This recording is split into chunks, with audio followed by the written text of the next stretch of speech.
It is commonly assumed that small groups, like, for example, the Jews or the Baha'is, are vulnerable to human rights violations. However, large religions with hundreds of millions of adherents, like Christianity, perhaps even 1 billion Christians live in the world today, the common assumption is that they're not in danger. I was shocked when a friend of mine living here in Israel brought to my attention that a number of Palestinian Muslims who had found Jesus and became believers, that their lives were in danger, that they were being arrested and they were being tortured and they were being denied employment, driven out of their houses, having their children attacked, etc., etc. And so it seemed to me to be a natural topic to want to explore what exists but is not yet recognized. That's what human rights is all about. It's not simply going in a straight line with your eyes closed. It's about discovering issues and victims who have not been recognized thus far.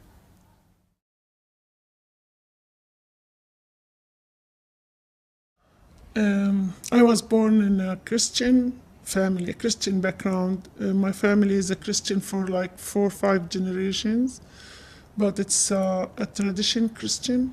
It's not born again Christian, and we live among Muslims.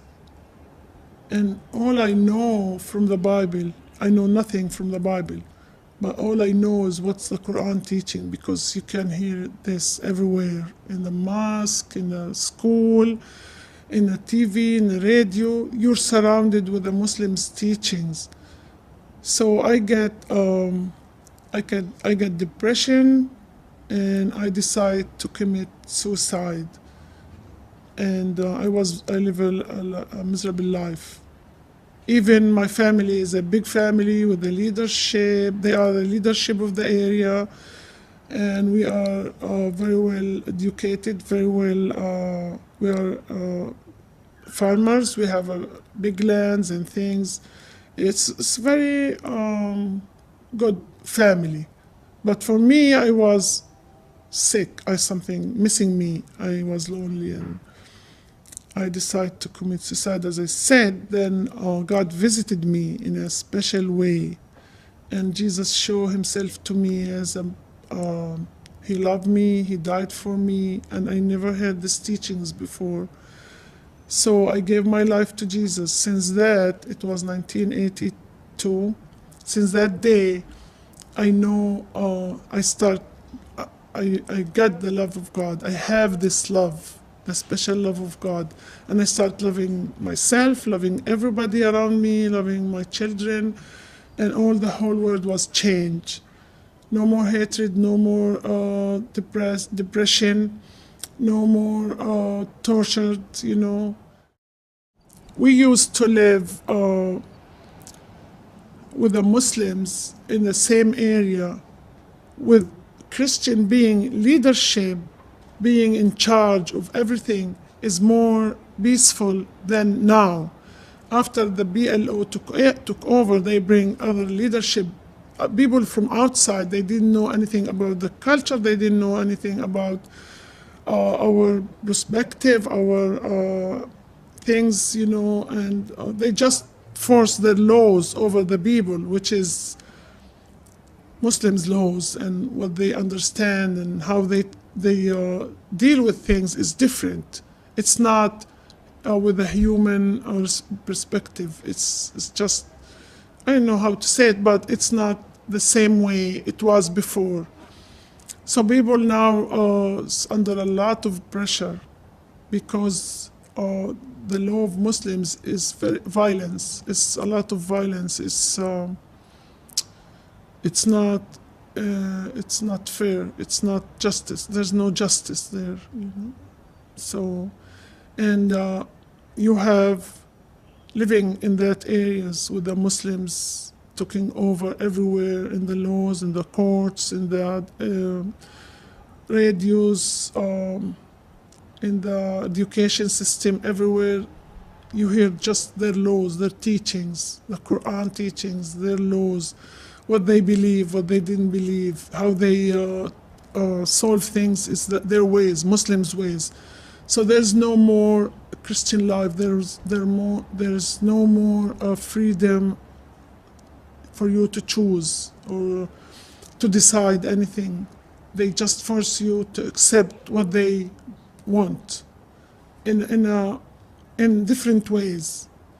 So you feel like they living with you in your house, with the TV, with the radio, with everything. So even when you wake up, when you sleep, they took over everything. So it's not safe anymore. There's no freedom anymore, It's not easy. We are living a lot of challenge. We love to leave the country. A lot of people already left. They emigrated to different countries, like Canada, Australia, even to Europe, Sweden. A lot of families from my town, they left to Sweden because they didn't like the way the things is going on. They can't say, hey, we didn't like what you are doing, because they will be in a big trouble. You can't express yourself. You have to show them that you are happy and you are right. If you show different things, you are in a big trouble. And most of the people, they are afraid of them because they use violence, and there are a lot of evil inside them. So you can't deal with these things on your own. You need support, you need backup, you need somebody to understand the situation so they can change it.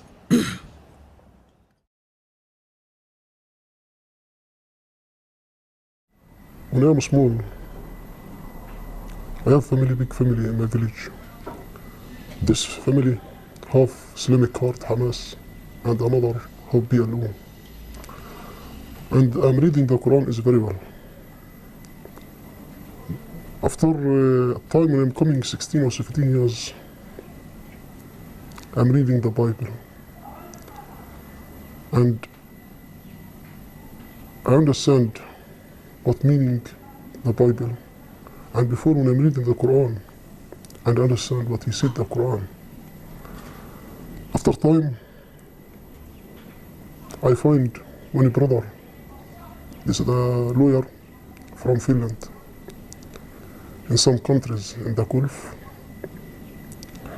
This man, he gave me the Bible and told me reading the Bible and told me about believing Yeshua. I told him, give me time. I went reading the Bible more very well. When I'm reading the Bible, I'm feeling it's my book. I'm feeling Yeshua live in my heart. I'm feeling this is my way. Before time, we check about this way, believe in Yeshua. And I'm believing Yeshua in these countries. After time, I'm coming in Israel and in Gaza. The PLO give me a hard time and put me in the jail 12 months. Because I talk the people about believers in Yeshua and give them the Bible and learning these people how reading the Bible, what meaning the Bible, how understand the chapter for any book. When I'm sitting 12 months in the jail, I'm suffering in the jail and I'm tired because he put me more than 25 days, my hand up in the station police and my heart down in the bathroom. And the PLO, he want me stop this way. And he want me call him how many percent believers for me, and name these people. I know cannot said I am believing Yeshua about these people, because the Palestinian rule said when you are Muslim and coming Christian, keep you in the jail, put you in the jail 10 years. And Hamas rule said when you are Muslim and coming Christian, they kill you. And I like to pray for me always. Next time I said, yes, I'm believing Yeshua. I'm a Christian. Thousands and tens of thousands of Palestinian Christians have left. They've given up their stake in the Holy Land. They've left their properties, their businesses, their neighborhoods, and they're living now in places like Chile, like Canada, some in the United States, some in Belize. There are much larger congregations of Palestinian Christians in some foreign countries than there are right here in the Holy Land. And so you can't look at this dramatic decline. Currently, Palestinian Christians comprise less than 2% of the population in the Palestinian areas. That means it's more than 98% Muslim and a few fragments of other small groups. And if you think about that, a few decades ago, the Christians comprised more than 20%. And so you can attribute part of the difference to perhaps a higher birth rate amongst the Muslims or some moving geographical rearrangement, but you can't explain a drop from over 20% to under 2% any other way. And they have a lot to they have a lot to stay for. I mean, this is the cradle of Christianity. Many of the holy sites are in Jerusalem or near Jerusalem, and people who leave are risking doing what the Archbishop of Canterbury said when he spoke on the subject about 10 years ago, and he said that he was afraid that the Holy Land would become a kind of Christian theme park, like a Disneyland, because without Christians, with certain, let's say, rides or attractions or relics, but without the actual Christians. If you go to the old city of Jerusalem now, the Christian quarter, the shops, there used to be 50 or 100 Christian-owned shops. I think there are 3 now in the Christian quarter of the old city. The general population, the residential population in the Christian quarter is overwhelmingly Muslim. Towns like Bethlehem, that a few decades ago used to be 80%, 90% Christian. There were hardly any Muslims. Now are more than 80% Muslim. What kinds of persecution? What's causing them to leave? Well, it's a long and troubling list. There is discrimination in employment. It's almost impossible for Christians to find work in the bureaucracy in the civil service of the Palestinian Authority. It's very difficult for Christians to keep a business going because they are so often extorted as Palestinian officials and various thugs and toughs come into the business or come into the shop and demand money or demand protection money, demand goods, and don't pay for them. There is rampant sexual harassment, particularly of Christian women, who some of them feel as though they have to wear the Muslim dress, the Muslim Orthodox shadur, or the long robes and the head covering, simply so they won't be harassed.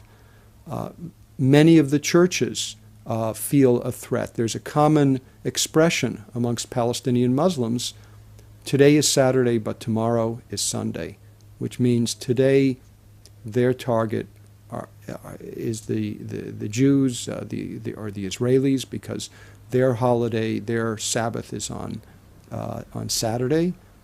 But after that, they'll take care of the Christians whose Sabbath is on Sunday. And this time, when you are working PLO and working Hamas, you have food, you have life.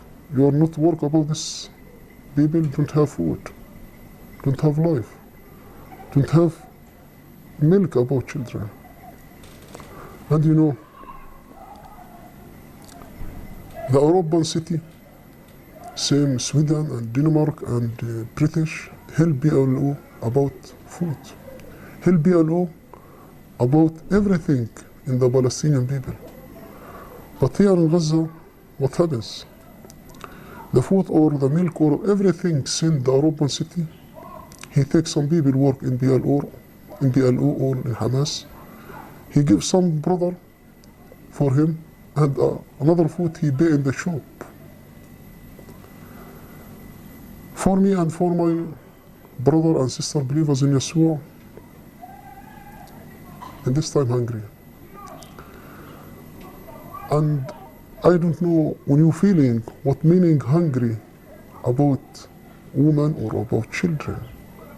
When don't have job, the Israeli close or road, nobody go in Israel work, now more than 6 months. And nobody help me and help my brother and the family believers in Yeshua. Yeah, we have in my family, we have a lot of trouble with Muslims in my town. They against Christian, they try to get their lands by force, they try to buy their homes, they try to, and even they beat up some of the families with the children and wives and everything. They want us to leave. They said they deserve this country because they are dying for it, but we didn't deserve it because we do nothing. We're sitting just enjoying our life. So they think this land belongs to them, not to any other people.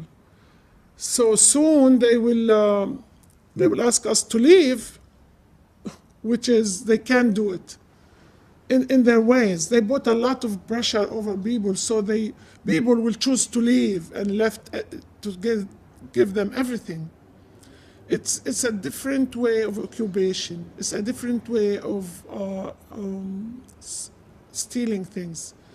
So if they want to rent a house and you said, no, you are in a big trouble, you have to give them your house, you have to give them this, you have to give them that. And a lot of problems, which is nobody knows about, is between Muslims and Christians. So Christians have to solve it and not to make it going and going, because that will hurt everything. That will bring more trouble. So we are the one we should say, okay, it's okay, just, like to cut off all the fights and things, even if it's not fair, it's not justice for us. We have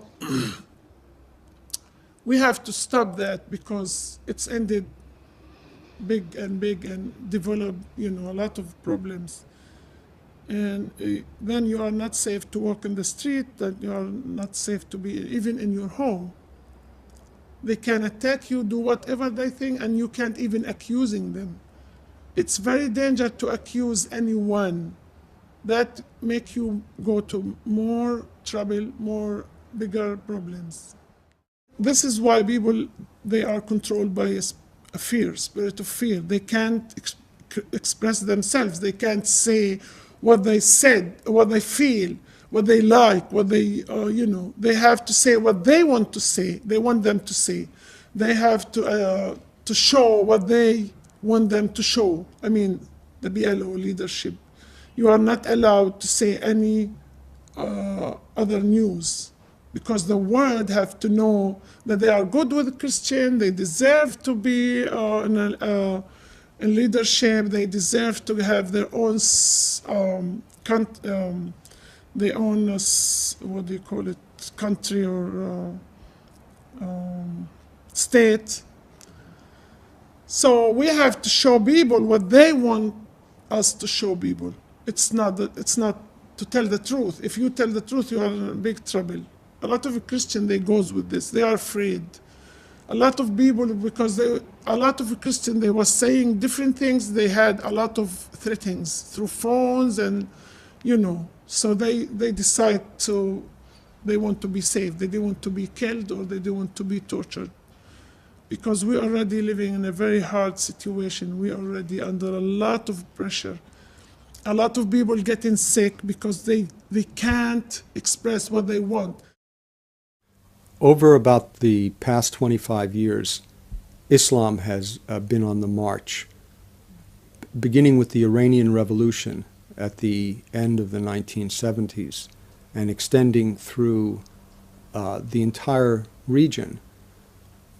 There is a growing phenomenon, some of it Shia and some of it Sunni, of extreme xenophobia towards dissidents, towards minorities.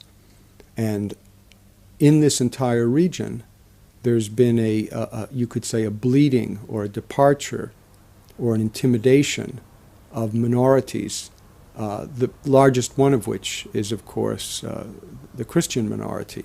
Whether you're talking about the Copts in Egypt or the Maronites in Lebanon, there is, or some of the different Christian groups in Syria, in Morocco, there is a feeling of danger, uncertainty as to whether there's any future in those countries for Christians, and of course, I don't have to say for Jews and for other minority groups, if there are any there at this point. And if one goes back and looks at Islam, there is actually a doctrine which explains to a large extent what's going on here. The doctrine is dhimitude. Dhimitude is a second-class form of citizenship which, since the time of Muhammad, about 1,300, 1,400 years ago, has been common up until the recent century or two, has been common in the Islamic dominated culture. Basically what it says is that people of the book are not forced to convert to Islam. They're not told it's either the sword or you become Muslim. They are allowed to continue to live in a majority Muslim culture, but there are certain limitations. They must pay, you could say, a kind of protection tax to the government. They can't build their churches or their synagogues as tall as the mosques. If the Muslims ride horses, the dhimmis, or in this case the Christians, cannot. They can ride donkeys. It's a way of telling members of these minorities that they are tolerated, but they are inferior. And so naturally, when it comes to learning a basic and a core doctrine like this, you will find some Muslims and some Muslim religious and political leaders who see this as an opportunity to squeeze the Christians, to squeeze them either to be unwilling supporters of Palestinian nationalism, or to squeeze them financially by taking their property, threatening them, burning their cars, attacking their children. So it's like choosing between death and life. So what else? Freedom and death, or pressure and life, or stress and life. So it's a very hard situation where we are, and nobody knows about that. People knows what they want to know, but we are suffering a lot of humiliated. The problem is the teaching they have, the things they raise up on. This, they fill them, since they are children, they fill them with hatred and selfishness and all these things, So they grow up, they ignore other side. Some people, they think we are occupied by the Jewish and they mistreated us and we are suffering from them. it's not this. It's not true. Yes, occupation is very hard and it's not easy, and we didn't like it, but we suffer from the Muslims' teachings more of the Jewish occupation, because this is different type of occupation. Muslims' teachings, they you make you breathe their Quran, breathe their teachings. You have to listen to their teachings every way, every day, in every ways, in the radio, the TV, satellites, mosques, schools, everywhere. Everywhere you have to hear their teachings, and it's like poisoning. But with a Jewish occupation, it's not getting into your house. If you are in your house, you are safe. There's no more suffering with that. It's like if you did not come to contact with the soldiers, they did not do anything to you. You can live your life in your home freely, worship God, do whatever you want until you break their rules or then you are in a big trouble. Maybe in 1 week, 2 weeks, I make 2 meetings or 1 meeting, in the city or in the village, in 1 o'clock in the morning, in the night. And I don't have light, I close the light in the room. Sometimes all brother and sister cramped, reading the Bible and afraid. And I think you know what meaning when you are afraid and tired. You don't have security in yourself, in your house, and you are afraid some people or Palestinian people, he come for you. This meaning he kill all people believers in Yeshua in this room. This meaning Hamas, when he know he have meeting in this room, he can keep bomb in this room and kill the children and kill the woman, kill the wife. They kill the people. And in this time is very, very hard for me. But I must not stop. I do, always. And I'm always reading the Bible. I'm married, I have 5 children. My wife, she believes in Yeshua. My wife, when I am the jail, she angry and she coming sick.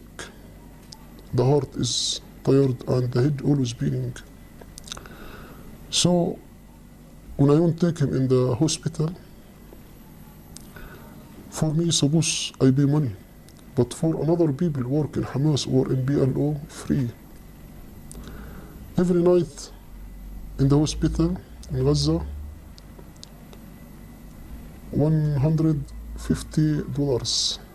I pay this about wife and in my children. And I take him, why I pay money and another people not pay? I don't have money. And I want medicine about my wife. He said, you are a bad man. You are kafir. What meaning kafir? Infidel. There's a doctrine central to Islam that if a Muslim converts to any other religion, becomes an apostate, that he is committing a capital offense, meaning it's entitled for other Muslims to kill him. Now, it's not always done, but the threat does overhang Muslims who would find Jesus. And I personally have interviewed people who've been arrested, who've been beaten, who've been harassed, have been charged with false criminal charges like stealing gold, have been burned with cigarettes on their back, had bones in their body broken. I mean, it's a very, very real situation where individuals who've done nothing more than take a new religion for themselves, sometimes not even for their family, suddenly find themselves at the center of a whirlwind of hatred, discrimination, and worse. And a big part of this is due to the growth and influence of Hamas and Palestinian Islamic Jihad. These are the two very active terrorist groups, which, in addition to planting human bombs in different parts of Israel, they've also been very active in intimidating Christians, in harassing Palestinian Christians, mind you, harassing particularly any Muslim who sees fit to worship as a Christian or believe in Jesus. And the fault of the Palestinian Authority is not just for the actions of its 11 or 12 security agencies, which are many times directly directed at Christians. When I'm in the jail, I have more than 5% believers in Yeshua. The PLO and the secret police, he take these people and take me more, keep the head in the bathroom more than 25 days. Give me 2 hours, 3 hours, and after put you on the floor a little time and another time, the head in bathroom. And these people shouting, you talk Yeshua, come help you. But in this time, I'm always pray and ask Yeshua. When I put my head in the bathroom, I'm in my heart ask Yeshua, you look, you know everything about me and about brother in another room. Because my brother shouting and I am shouting because it's beating. Help me, take hand up. I'm just believe for you, Father. You look what happens for your son, for your brother, for your love you in these countries. And always thanks God and thank for love in Yeshua. So in this time of darkness, like this time Jesus he came. It was like this situation, Romans and Jew and persecution and all this darkness was controlling the area. Then Jesus bring the love, the message of love and salvation. And now it's the time. Now's the time. And I hope God will move somebody's heart and they will identify and help in this situation. So this is the cry of every heart in the Middle East. They, with all this violence, their hearts is crying. I hear they're crying. They cry for help. And because they are insecure, they are unhappy, they are miserable. This is why what's in their hearts, they show. So if their hearts will change, things outside will change. Not long ago, 2 of my researchers interviewed a Christian man who had been suffering, and his whole family had been suffering in Bethlehem. And he asked, very plaintively, he asked, why doesn't anybody care about us? Why, where are the human rights people? Where are the active Christian churches? Why doesn't anybody do something about us to help us, to save us? And that's the question that I have great difficulty answering, because there is tremendous potential for doing good in this part of the world. Regrettably, I think the bulk of the Christian West, the European West, seems disinterested, seems to look at cliches that are passed around in the various media outlets, cliches as to what's happening here or who's doing what, and to ignore the very basic core question of, will Christians still be in this region in 25 or 50 years? Will those Christians who try to hold on, will they have any support or any access to representation from the international human rights organizations? I have friends who go to church on Thursday night, not on Sunday, on Thursday night. And why do they go on Thursday night? They don't, by the way, put on their nicest clothes and get in their car and go to church. They put on old clothes that make them look like farmers or laborers, and they walk through the orchards, across the fields, out to the highway, where an unmarked van picks them up and takes them to church. And they do this so they don't get recognized, so that nobody, so their neighbors or the local Hamas or Islamic Jihad people won't realize that they're now Christians. And I think that says something about what's at stake here. Will these people be able to live ordinary lives, or will they continue to be harassed and threatened and driven out from the place where their ancestors lived for so many years?